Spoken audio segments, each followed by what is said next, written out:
हम ये कथा यहाँ पता है क्यों सुना रहे? इसलिए सुना रहे भैया कि तुम्हारी जिंदगी के ये जो काले दिन है ना, घबराओ मत, भगवान पर भरोसा रखो। उन्होंने सबकी बिगड़ी बनाई, जब हमारे जैसे व्यक्ति की बिगड़ी बनाई। इस झोपड़ी में ही कथा कह के हम कहना चाह रहे, जब हम यहाँ से कथा कह सकते हैं और गौरव अपने आप में गौरवान्वित रख सकते हैं, तुम भी हनुमान जी पर भरोसा रखो, तुम्हारी भी जिंदगी हनुमान जी बदलेंगे। उन्होंने सबकी बदली। वरना इस गांव में, अच्छा देखो तो आज झारखंड वाले बैठे, सुमित बैठे, नाना बैठे, छत्तीसगढ़ रायपुर से आ गए, बंबई वाले आ गए, बिहार वाले बैठे, इधर आप महाराष्ट्र से आ गए, पूज्य महाराज जी बद्रीनाथ से बैठे, बाहर न जाने कौन कौन प्रदेश से बैठे, विदेशों से भी लोग बैठे। विचार करो, इस गांव में, इस झोपड़ी में कोई आता था क्या? जिस घर में इसमें हम रहते हैं, हमारे रिश्तेदार भी हमारे पास कम आते थे, क्योंकि रहने की व्यवस्था ही नहीं। और रिश्तेदार आ जाते थे तो पता है, रिश्तेदार कभी बारिश में नहीं आते थे, गर्मियों में आते थे। तो बाहर उनकी खाट डाल देते, वो जो नीम का पेड़ लगा ना जहां लोग बैठे, उसी नीम के पेड़ के नीचे खाट डाल देते थे, तो रिश्तेदार वहां लेट जाते थे, हम लोग यहाँ। गर्मियों में पंखा लाइट तो होती नहीं थी, तो माताजी पूरी रात जाग करके हाथ से पंखा करती थी, तब हम तीनों दोनों भाई और बहन सोते थे। फिर सुबह की टाइम माताजी सोती थी। कभी सो गई तो सो गई, नहीं तो खूब कष्ट सहा, खूब बैठी हैं, खूब कष्ट सहा। आज जब वो चूल्हे पे कड़ी बना रही थी तो हमें वही पुराने दिन याद आए। वो जल्दी जल्दी बना रही थी और खवा रही थी, वही पुराने दिन याद आए।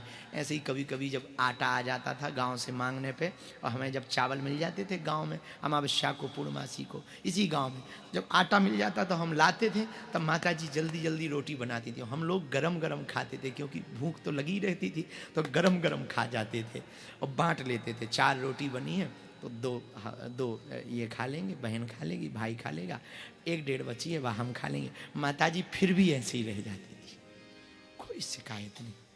आज आप लोग आए भैया, ये हमारी सामर्थ्यता नहीं, ये हनुमान जी की कृपा है, ये बजरंग बली की कृपा है। वरना हमारी औकात, हमारे घर पे कौन आता था, कौन पूछता था, कौन बुलाता था, कौन कहता था? आज आप लोग जब पटका डालते हो, कोई गमछा डालता है, कोई प्रसाद चढ़ाता है, सोचने लगते कि इसी झोपड़ी में बैठ के हमें वो दिन याद है जब हम सोचते थे काश कोई हमको 50 रुपया दे दे, 100 रुपया दे दे, तो हम आटा खरीदे, एक जोड़ी कपड़ा खरीदे। ऐसा सोचते थे। जब आप लोग प्रसाद चढ़ाते हो तो लगने लगता, देखो तो भगवान की कृपा, कितनी हनुमान जी की कृपा है, कितना भर भर के हनुमान जी कृपा कर रहे हैं। इससे बड़ी क्या कृपा हो सकती है हनुमान जी की?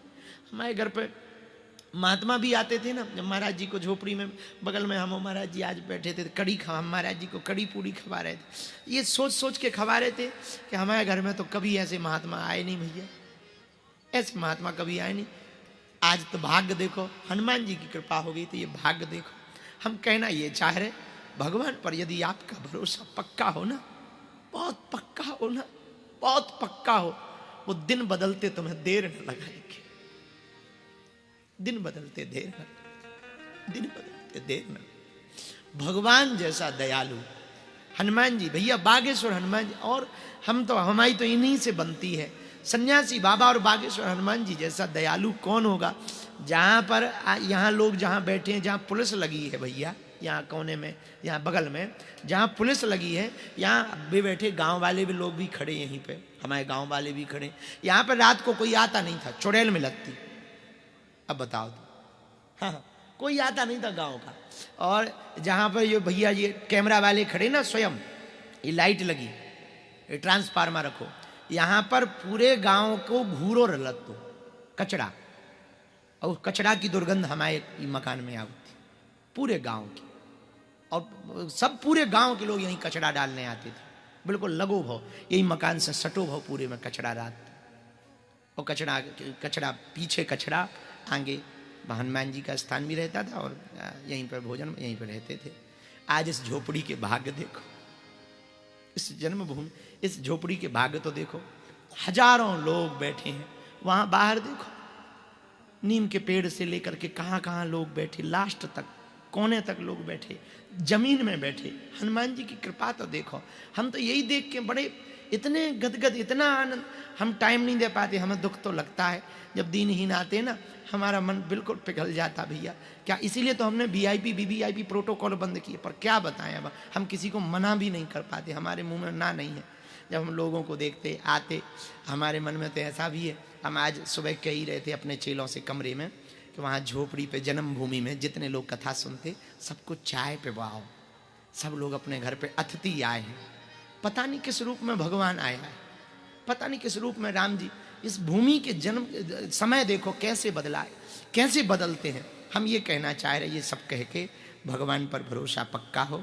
जिसकी बाहें महात्मा और परमात्मा पकड़ लेते हैं, उसके जीवन में ऐसे ही परिवर्तन होते हैं। पर ये कथा यहाँ सुनाने की जो बात थी, ये जो हम पूरा दिखा रहे और सुना रहे, इसलिए नहीं सुना रहे, हम अपने पुराने दिनों को ताजा करना चाह रहे। हम बताना चाह रहे कि भगवान की कृपा ये होती है। हम ये जताना चाह रहे कि हनुमान जी की कृपा देखो। दुनिया में कोई प्रमाण खोजने की जरूरत नहीं है, हमसे ही प्रमाण ले लो भैया। हमारी औकात हमें पता, हमने कल भी कही थी कि हमारे गांव के सरपंच के साथ बैठने की हमारी औकात नहीं। और जब हम प्रधानमंत्री जी के साथ बैठे और उनसे बातें करी तो उन्हें जब सलाह दी, तब हम खुद चौंक जाई के चल का रहो भैया, मचो का है।